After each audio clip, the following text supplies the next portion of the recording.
Good afternoon, ladies and gentlemen. I, I think the best sessions are sessions after lunch. So, so again, just to spice up some desserts for you guys. So I am here, Murali Krishanan. I'm the CMO and co-founder at Wow. I'm here with some amazing folks who've been trying to serve up the right algorithms for you. Algorithms that you can feast on, right? So technically, we've all become algorithms in our lives. We've all become that content that pops up in someone's screen, right? So the Hindi में कहावत है. I'll mix Hindi and English both. I think in Hindi more. पहले हम कहते हैं कि पहले दर्शनदारी फिर गुण विचारी. I think that's becoming more and more true as we approach. As we speak to, the newer generations today. And close to 70% of Instagram users are between the age group of 18 to 34 today. So that's where we are sitting in a world, a country filled with youngsters, young at heart, young at mind, and young at screens. With Max Pro, with Pro Max, and with 14, 15, and 16. So that's the power they are living with. So cutting it short, I'll quickly get into a brief introduction. Anant, we'll start with you. Hi. So my name is Anant Chowdhary. I am the founder of a brand called The Serial Griller. We are a QSR brand serving gourmet burgers since 2016 in Bombay. We have about 5 outlets in Bombay right now, and I'm also the treasurer for the Mumbai chapter of NRAI. Lovely. Pawan, brief about you. Hi everybody, my name is Pawan Shahri. I'm the founder of Rome Hospitality. We are a premium casual dining sector-driven hospitality company based out of Bombay, with 8 restaurants in Bombay, a boutique hotel, and a restaurant in Goa. Currently, we're further scaling into creating experience-driven restaurants in Bombay. Good afternoon, everybody. My name is Manu Chadha. I am the founder and director for Azula Hospitality. We are a fine dine Asian restaurant out of Delhi, and we are now getting into Bombay as well, and Bangalore too. Good afternoon, everyone. I'm Narayanan. I work for the Coca-Cola company. I've been with the company for almost 13 years now. I lead the on-premise and travel business for India, where food service is a core part of our business. I've been dabbling over multiple functions and roles, marketing and customer being one of the biggest ones there. And thank you so much for the opportunity to speak to you today. Thank you all 4 of you for making it here. My first, contention is meaningfully contention, because I feel that there was a saying which we've always heard, and as restaurateurs we've heard it more, that you become what you eat. So no wonder I become a Momo, right? So there's a saying that you always become what you eat. I think today generation and all of us here are eating content the most, right? So I wanted to just pick your brains on power of content in growing the entire, your entire fan base or community of your restaurant. And therefore coming to the point of how important is therefore the community building. So Pawan, I would want to start with you. How has been your tryst with this entire content creation? And what is your take on this? Thank you, Murali. First of all, I think this is one of the very few panels at India Food Forum where we have our moderator on stage sending so much energy to all of you all and all of us. Also, I think one of the shortest panels, so we all get some more time to speak to you all. Talking about my journey with content, it's actually been divided into three phases of my career within the hospitality business. I started Chrome when I was 16, running that as a nightlife marketing agency. So we were helping every restaurant and club in Bombay that didn't work, filling them up with a lot of crowd, hosting college socials, hosting prom nights. At that time, content was more about spreading awareness or making that particular place a more it place where a social circle sort of went out. that was the era of BBM, so BlackBerry Messenger, and putting up status messages and getting a lot of other friends to put that broadcast with my phone number on their phones, right? So that is the kind of content spreading that I started with. So from 16 to 21, we did that. We got a lot of international artists down to Bombay for concerts, and we were helping bigger concerts with their ticketing with the college student sector. So that was the first part of content, understanding what are people actually consuming, and we would also try and keep changing around the creatives or the write-ups, because these were generally the two forms of content that you could then broadcast, right? So it was limited to creatives and write-ups. That changed soon into us sort of backward derivating post I was done with college into a digital marketing, branding, and social media marketing agency. We were working, I think, at a peak with about 80 or 90 restaurants in the country with a team of about 30, 35 people. That was when Instagram had started off, and now we realized that, okay, there are more sources by how one person would ideally consume this content. That led on to Instagram starting stories. So it was stories, it was posts, it was content written down, carousel posts that now you could tell a story by putting different images back to back, and then how much people actually scrolling. Soon came into data analysis, where we were realizing, okay, what sort of a customer is trying to find what content on Instagram and Facebook, primary two channels, which were more image oriented now, and pretty much everyone's business for the 3 or 4 years by the time I was running my agency was derived with Facebook and Instagram. And to now with us running a lot of our own restaurants, and where short form video content has taken over everyone's screens globally. Everything now is about how do I deliver the best possible message, convincing my customer within a 10-second time frame, right? So this has been my tryst with content, a lot of learning and growth, but eventually deriving that we need to work with the way the social media channels work. The most interesting part, folks, with Pawan is his pages will not have major contents. He's a believer of creating consumer-generated content. I think that's what makes him popular, makes his restaurants popular, because none of the contents are the same brand. It's all the do brand contents, which means what the brand has done to people. I think nothing can beat those stories. Those are testimonial itself, and testimonial and it's also treat to the eyes, because we'll cover a lot of other things which Pawan's been doing. Coming from Pawan to Manu sir. Sir, how have you been viewed content and social media, and what do you feel what kind of role does it play in leveraging the entire media? What kind of role does it play in your life? Well, it's extremely important. When we talk about fine dining, the customer right now is looking obviously for good food, but the whole experience. So for us, it's very important to give a live presentation of the food on the table. So we do a flambe on the sushi, or we'll do a pouring of a sauce on the dish right there. And that gets them pretty excited. And if they are taking a short-term video or a photo, and if they post, that gets a lot of client for us as well. So Instagram and Facebook is extremely important. As it says, it's a double-edged sword as well. So it has its positive and it has its negatives as well. If someone doesn't like something, so customer would write about that. So it has to be faced both ways, I would say. Lovely. Double-edged sword, very interesting. Talking about restless generation, okay. Today, we all want that, brilliantly maa ke haath ka tasting dal makhani from a fine dine restaurant delivered at home. And the same experience, how it's delivered, completely, stirred, not shaken, kind of a dal makhani in your life. It's a bane for the restaurateurs to live up to your expectations. Because आज तकिया खरीदने जाते हैं तो भी expectation होता है. तीन तरह का तकिया मांगते हैं. बोलते हैं ये option A, option B, option C. Talking about this restless generation, and Anant, when you started off in 2016, you had mentioned to me how closely you were listening to the consumers, right? What has changed between 2016 and 2023?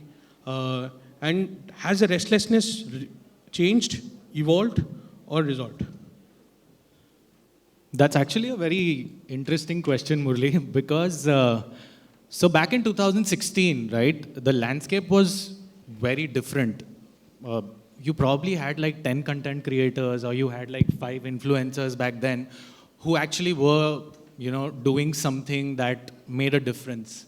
In today's time, everybody seems to be a content creator, right? People think that if I have a mobile phone, I can just remove my phone, click a photo, I'll become an influencer the next day. And then they become upset and depressed that, okay, I'm not getting followers and all. The difference here for a restaurateur is that it has become very difficult to understand who to work with and who not to work with. We've already established that social media is very important, so I'm not going to get there because, bigger restaurateurs are here who have utilized it more efficiently in today's times. But I think the problem with restaurateurs that the restaurateurs are facing in today's time, which if we talk about 2023, is primarily figuring out who to work with, who not to work with, because if there is a restaurateur over here, they would be knowing very easily that you approach anybody on Instagram today and you tell them that, hey, I want you to come over, try the food, click a picture, come and experience what we're giving you. They start asking for money, right? But what are you paying for? So figuring out... Very, very interesting dichotomy. And I'll come to this this very valid question. Who is a creator today? But before that, I would want to jump to, Narayanan. You've been, Coke has been, in the forefront. And Thumbs Up also has been now in the forefront of, talking about cuisine accompaniment. The best part of, the fabric of Coca-Cola India and Thumbs Up, all the brands, that you've always been with a food or with a cuisine. And you guys have also been successful in building amazing IPs, right? And IPs are also equally Instagrammable today. I think if any brand in the world it can boast about building the first entertainment IP is Coke Studio, right? So tell me about the journey and what is the vision which Coke India has, and we'd love to hear it. So, firstly, I'm representing the company, so I'm not necessarily the marketing person behind some of these activities. But if you were to sort of go back a few years, the traditional marketing model is actually interruptive marketing. It's not integrated, right? So the brand wants to speak something, you want to put your message out, be it you're watching a serial or a movie on TV and then you have a TVC thrust on you, you have no choice because that's the only form of entertainment that you had in front of you. Be it a radio, songs are playing, but you put in an ad.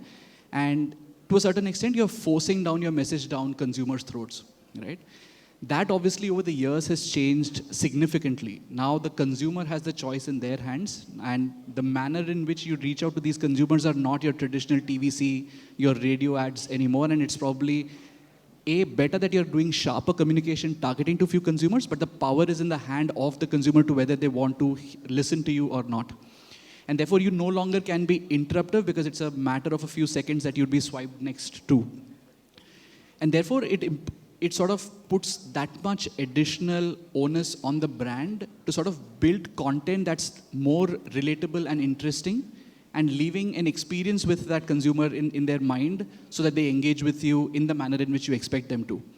So be it, say, for example, Coke Studio, be it, for that matter, we did a Thumbs Up Biryani Hunt and it was a collaboration with Chef Ranveer Brar on Hotstar, or be it the Is Cooking property that we have. So every city we do like a celebration of food there.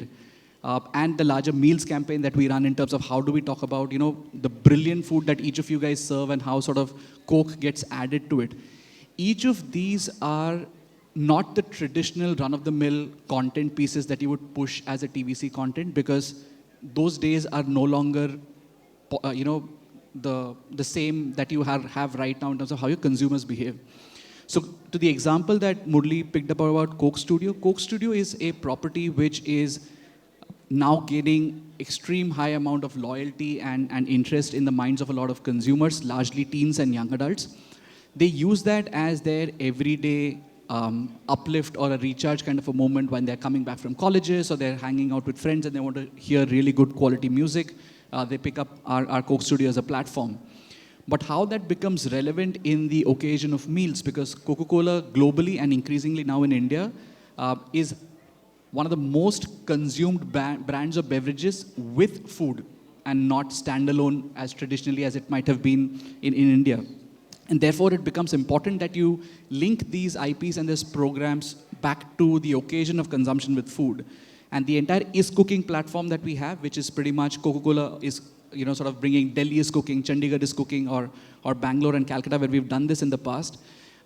Coke Studio becomes the IP that gets the footfall into a specific location. It's like a 2-day extravaganza. You have, one of our most popular artists performing. But we collaborate with all the regional as well as our national, international food change partners to build the food experience around it, where people come in, enjoy the music, enjoy the food, and sort of, have like a holistic experience. And that experience is the IP. So Coke Studio is great to have music, and we've had, Coke Studio Pakistan do really well. We've had Coke Studio in India in the past do really well. That builds great brand equity and awareness, but that's not what brand Coca-Cola actually needs in terms of awareness with end consumers. It's about how do you translate that experience and link it back to the occasion or the repeated habit or ritual that you want to build, which for us is how do you get a consumer to pick up a Coke every single time they eat out, which is the easiest thing to do because that's where you're having fun with friends and family, eventually becoming a repeatable occasion that you have probably at home even when you have food served by your mom. Lovely. Occasion, building occasions and creating memorability. Wonderful way to extend yourself. What is also interesting is making good-looking food is not alien to us, right? We've always spoken about the garnish that our mothers used to put in our food, and even the old khansamas and all our food, be it Avdi cuisine or be it Tamil cuisine, there is always an art to the entire cuisine presentation. And why this rasam, sambar, rasam and curd in South also, when you grow up in a South Indian household, you were explained the art of from a very tamasic life to a sattvic state. So food has always been glorified. What is interesting, and Pawan, I would want to pick your brains here, that how do we ensure that every square inch, and Manu sir, your input will also be important here, how do we ensure that every square inch of your restaurant is contributing to the awesomeness or the wowness of the experience itself? Of course. So now, and especially in the last year and a half, and all the new restaurants also that we have under fit outs, for us the experience that the interior design gets on board is extremely critical. We feel the times have changed where a consumer would go out, eat great food, and then tell their friends about it that, okay, this particular restaurant serves amazing food. That time also was occasional, where someone would go out once a month. Now where we see consumers stepping out 2 to 3 times a week, either to meet friends, grab a cup of coffee, lunch or dinner, right? The consumer going out habits have changed so much that now the contributing factor to someone visiting a restaurant is not just the food, but it is everything to do with how does the interiors make them feel, what is the service quotient that was an uplifter, the food, the cocktails, etc. comes later, right? To start off with, somebody has already seen your restaurant on Instagram 90% of the time before they've actually visited, via some content creator, via their friends' Instagram stories or a post, or alternatively in a group conversation where someone says, oh, I saw this person's story and he actually visited a particular restaurant, right? Most of these images, or as we say, user-generated content, these are being clicked either post someone's meal or a video of the food, etc., while they were already there, right? So making sure that there are particular elements in your interiors or in your food that define within 10 seconds of someone seeing that video that they are talking about that particular restaurant is very, very crucial, right? And couple of these things become your signatures. So similarly, how in a delivery or a QSR model, the packaging and the branding or even the basic color scheme of the brand, that becomes so popular. So as he talks about Coke, I say Coke and then a red and a white logo pops up in everyone's brain by default, right? So similarly for restaurants, what we're trying to do is make our interiors so crucial and critical and pay that much attention to it that when anyone puts up any corner of my restaurant, an image pops up in someone's mind, oh, this is that place, I've seen this before. So the time that happens, we know we're creating an inquisitiveness or alternatively a desire to visit and them imagining themselves in the same frame, right? Lovely. So that's what we're trying to do. I think using interiors as a marketing bait is a wonderful insight. So you had also mentioned just adding to what Pawan just said, obviously interiors make a huge difference because the brand recall comes from that.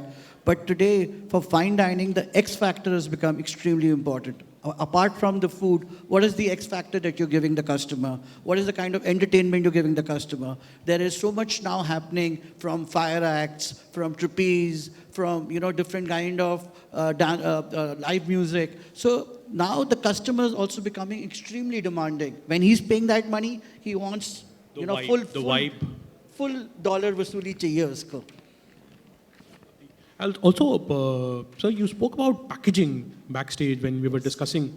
Throw some light on because this is an amazing, case where we QSR struggle with packaging, but you've been able to crack a wonderful, and signature packaging for yourself. So, would love for you to spend a couple of minutes on that. Sure. So for us, when we are delivering. As I said, we are in fine dining pan-Asian, so our delivery is also very strong for us. And delivering sushi is not easy. So the packaging, the boxes, what the sushi goes in with the ice packs and the bag which is going also delivers the kind of essence that the brand has. I can't just send it in a brown bag or I can't just send it in a corrugated box. It has to have the brand value. It has to have that niche touch for the customer, for them to feel, okay, you know what, this is something special coming to my house. So the packaging is extremely important for fine dining. Lovely. We spoke about packaging, we spoke about interiors being marketing bait, we spoke about IPs and how brands are moving forward with cuisine associations, occasion building.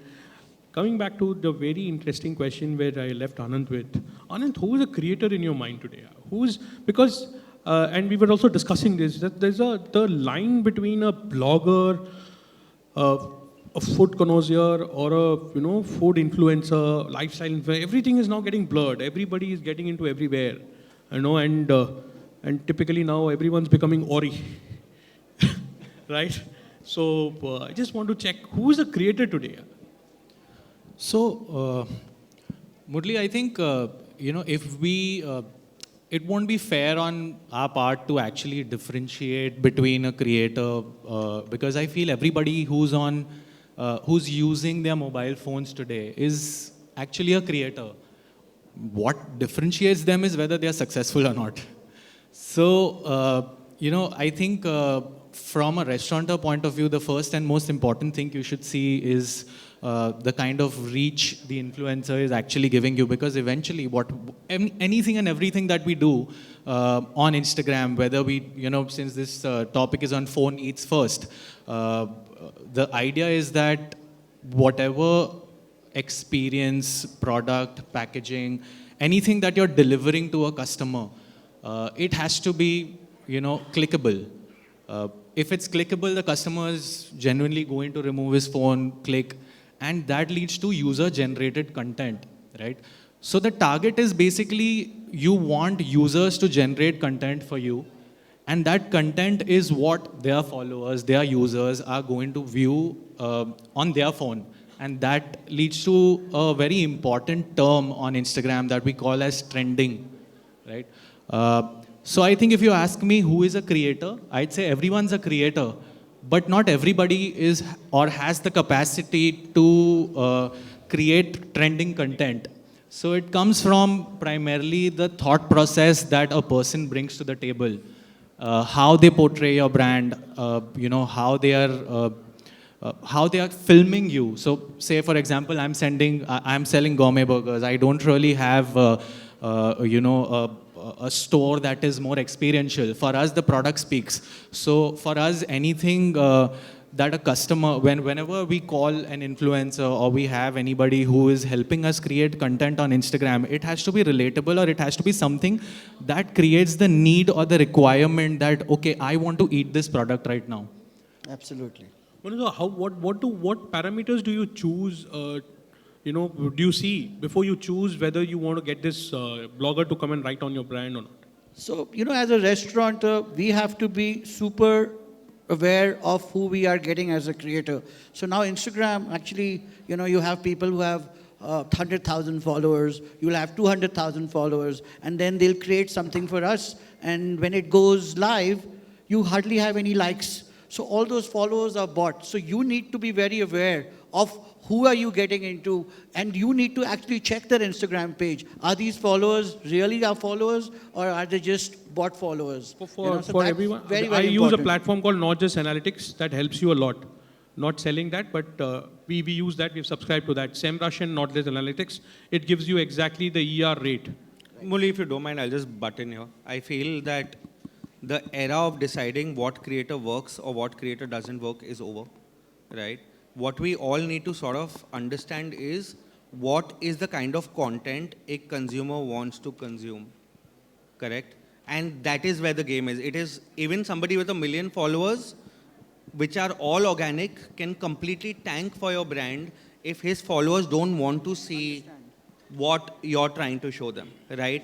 The social media app algorithms are trying to ensure that a consumer, if example, I am somebody who's on Instagram, Instagram's point of view is that Pawan should get the kind of content he wants to see, not about if Murali has 1 million followers, which are organic or not, right? So before deciding the content strategy of your brand, which is either you're putting it up directly or you're getting 10 other people who you're hosting and then they are putting it up for you, it's about, is that the kind of content a consumer today wants to consume? If that does not match, and even with somebody with 20 million followers will tank for your brand. Great. I think a lot on content. We just have 7 more minutes. We'll quickly check on one thing, which is the elephant in the room, which is honesty in terms of reviews. So for a lot of us, social media was all about getting great reviews at one point in time. So what's your take, Anand, on honesty of the reviews? So We don't have any Swiggy, Zomato guys here in the room. You can be open. So I think primarily the delivery business, works on reviews as opposed to a dine-in restaurant. Okay, I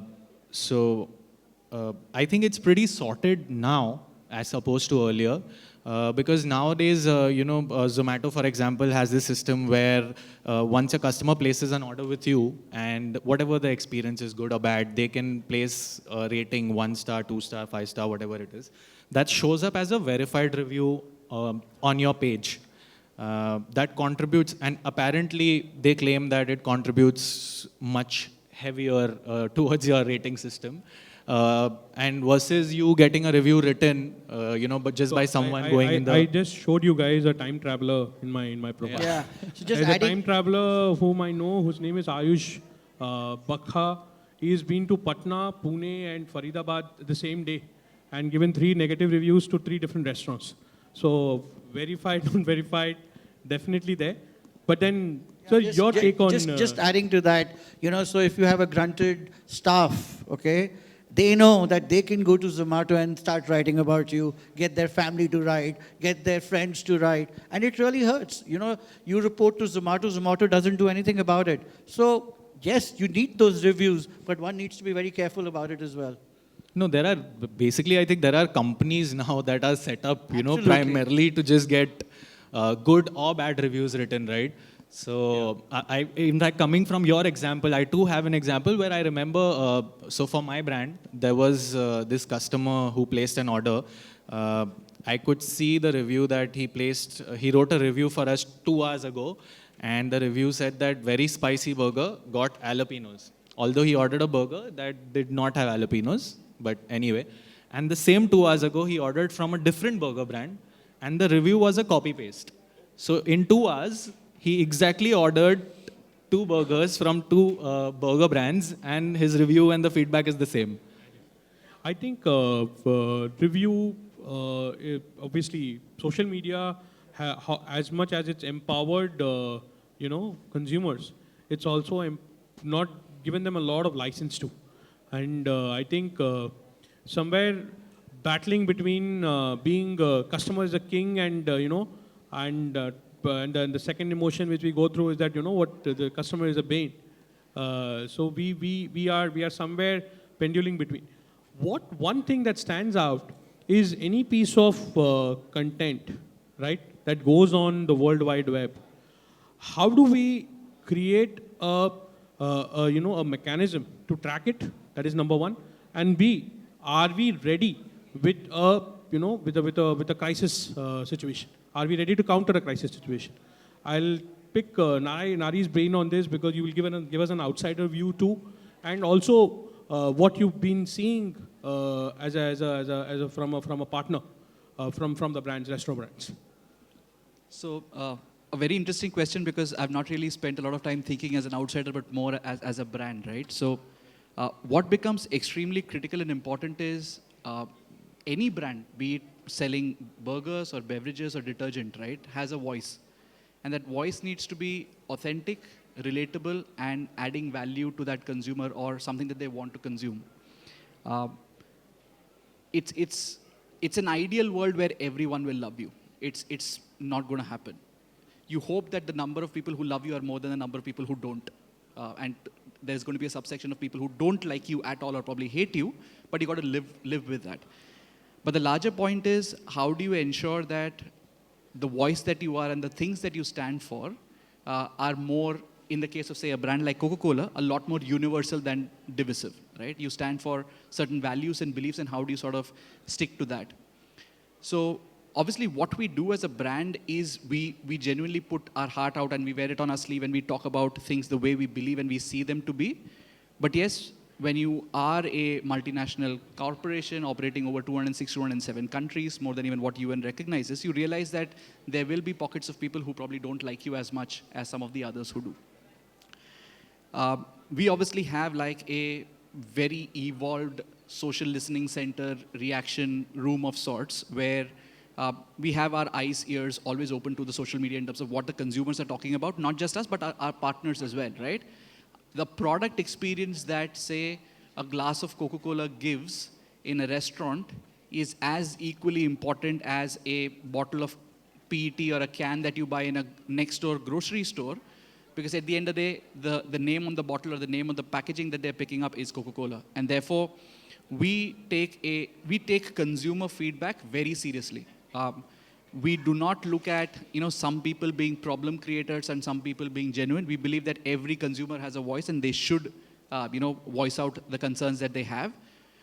But more importantly, we do choose to take action on what we hear. So if a consumer knows what we stand for as a product or the partners that we work with and the experience is not great, we genuinely do try to make an attempt to understand their entire experience.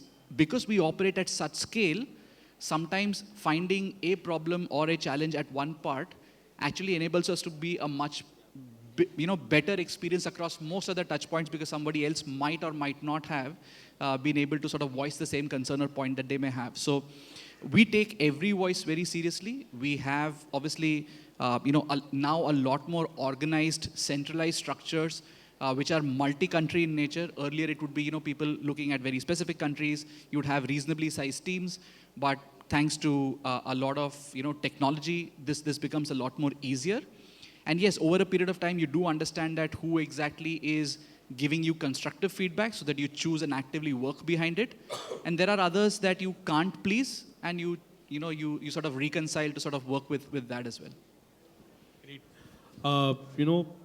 Reminds me of something.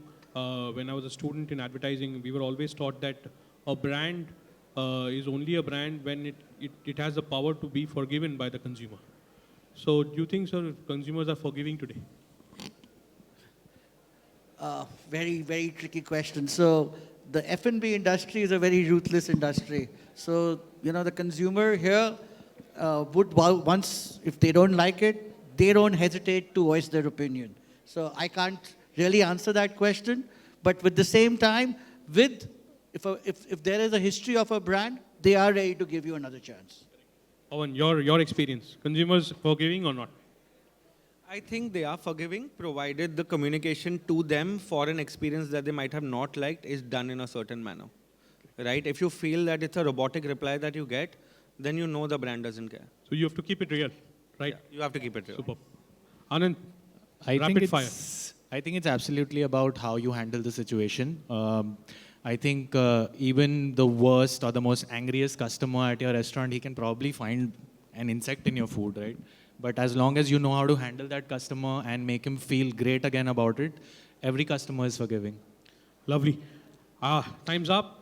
I'm done with my final note. For all those people who entered late, we spoke about how content is the king in today's world. We spoke about how customer is the king in today's world. And Pawan explained how content is customer because depend on UG's customer generated content and not brand generated content. We spoke about how beautifully brands should thrive in building communities and IPs that serve and associate with cuisines and occasion.